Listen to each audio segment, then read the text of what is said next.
We need compulsory training and licences for cyclists. They're the only unregulated group of road users.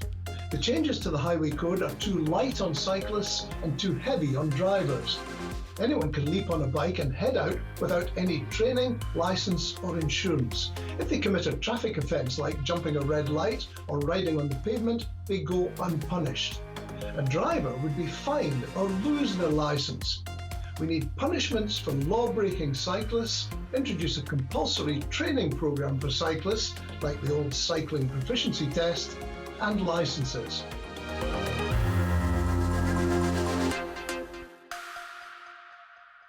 And Alan is here to debate his arguments with the cyclist and blogger Diana Farrell. Alan, it's pretty clear from that this has been a bugbear of yours for quite some time, has it?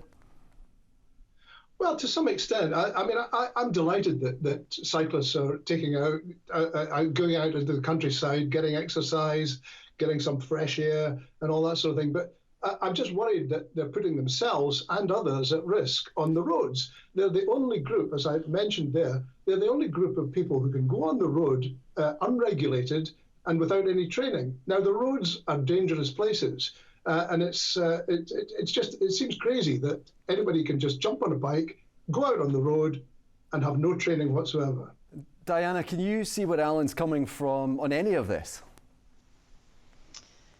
In a way, partly I can do, yeah. I think what it misses is the fact that the vast majority of cyclists are also drivers. So they're very aware of the highway code, the ways to use the roads, because they drive cars. And that's the vast majority. Alan, shouldn't we be encouraging more people to get on their bikes, both for the health benefits and the environmental benefits? Surely, forcing them to get insurance and more regulation is just going to put people off. Well, I think, unless I'm wrong, if you buy a dog these days, it's a good advice to get insurance. So you should have insurance if you're going on the roads with a bike. But that apart, yeah, it is good. It is good that people are going out, but they don't have to go on the roads. The roads are busy places. They're dangerous places. There are lots of private or public cycle tracks that people can go on. They can go out into the countryside, into country parks, and really enjoy themselves in safety or relative safety, as long as they've got a crash helmet on. But they don't need to go on the road. As I say, the road is a dangerous place. There are lots of cars, there are lots of other traffic, lorries and whatever, and everyone else on the road is regulated, they've got training, they've read the highway code. They may not have read it recently, but they'll have read the highway code so they could pass their test. Okay. And yet, in amongst all that are a group of cyclists who have generally had no training in cycling and possibly have never even looked at the highway code. I know, we've heard that a lot of them are motorists themselves, but not all of them are. And those people who are on the bike, who are not cyclists or who are not drivers, or even if they are drivers, how much do they know about this highway code and how much do they know about road safety? That's Diana, what worries me. What do you make of that? How much do they know of the highway code, even if they are drivers? As much as any other driver does, so they're as aware as anyone else. And I think, to be honest, I think it's naive to suggest that cyclists do not need to be on the roads, depending on what kind of cycling you're doing. So I cycle my bike. I ride a road bike for fitness and for sport. When I'm doing that, I am quite often at speeds above 15 miles an hour. There's no way it would be responsible for me to be using shared cycle paths to do that. The other kind of cycling I do frequently is getting places, particularly the school run. And I would love to cycle the school run and everywhere I need to get to without ever going on a road, because I do it with my children with me and my 10-year-old cycling alongside me. But it's not possible because that infrastructure does not exist.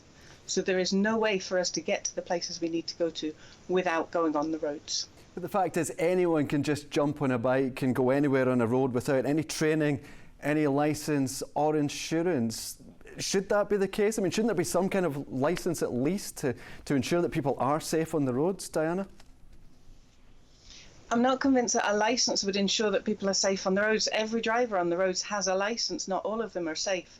There's always going to be a minority within any form of transport, whether that's cycling or roads, that are not responsible, that are not following the rules. And those people are fully aware of what the rules are.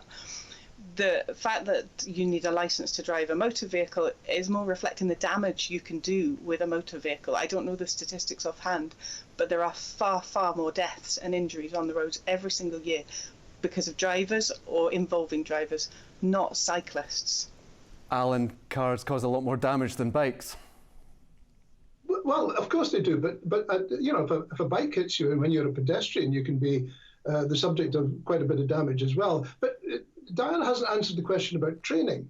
Surely some basic training would be advisable before anyone gets on a bike. I mean, okay, they get taught how to ride the bike, how to maintain the balance and everything, but there is no training. When I was a boy, we went to cycling proficiency.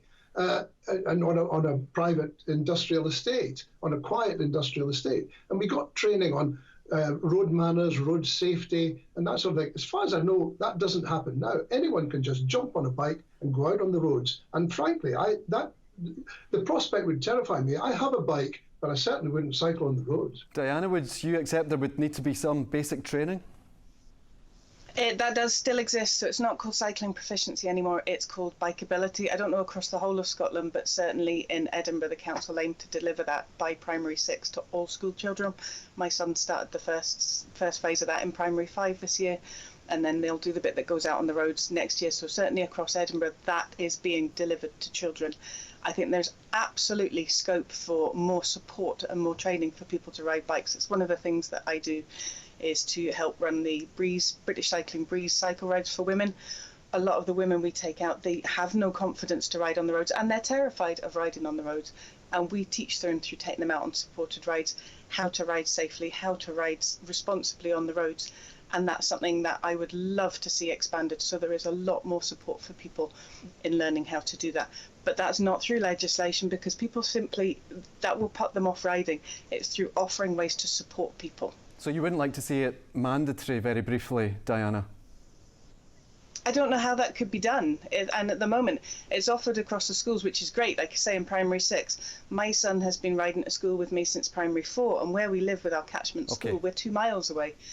Without that, we would have to drive. OK, we'll have to leave it there. We're out of time, I'm afraid. Alan and Diana, thanks for your time, though, on Scotland Tonight.